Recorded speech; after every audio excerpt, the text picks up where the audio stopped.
ન્યૂઝની મોટી અસર જોવા મળી રહી છે। નગરપાલિકાના શૌચાલયની સેફટી ટેન્કની કામગીરી શરૂ કરવામાં આવી છે। સંદેશ ન્યૂઝના અહેવાલ બાદ નગરપાલિકાનું તંત્ર જાગ્યું છે। ટાઉન હોલ રોડ ઉપર ગંદા પાણી ફરી વળ્યા હતા। પાલિકા દ્વારા જાહેર રસ્તા પરથી આ ગંદકી દૂર કરવામાં આવી છે। વેપારીઓ અને રાહદારીઓ અહીંયા નરક વચ્ચે વેપાર કરવા માટે મજબૂર બન્યા હતા। ત્યારે સંદેશ ન્યૂઝના અહેવાલ બાદ જ્યારે નગરપાલિકા દ્વારા સાફ સફાઈ શરૂ કરવામાં આવી છે, વેપારીઓ અને રાહદારીઓએ સંદેશનો આભાર માન્યો છે।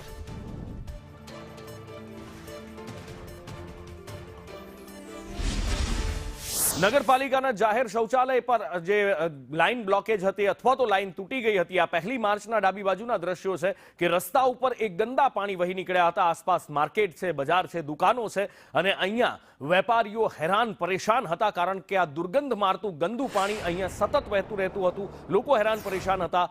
સંદેશ ન્યૂઝના અહેવાલ બાદ આ સમસ્યાનું નિરાકરણ આવ્યું છે। વધુ માહિતી સાથે સહયોગી સંવાદદાતા જયસુખ મોદી જોડાયા છે। જયસુખ, સંદેશ હંમેશા લોકોની પડખે છે, લોકોની સમસ્યાઓ માટે ઝઝૂમતું આવ્યું છે અને ફરી એકવાર એક ચોટદાર અહેવાલ અને એની ધારદાર અસર જોવા મળી છે।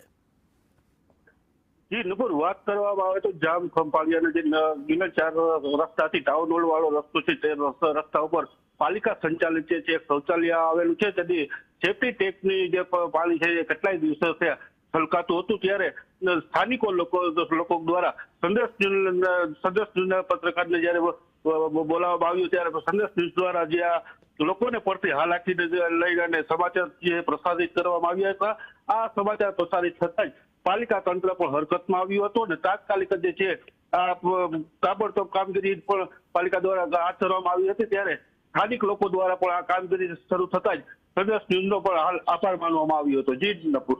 જયસુખ, માહિતી બદલ આભાર।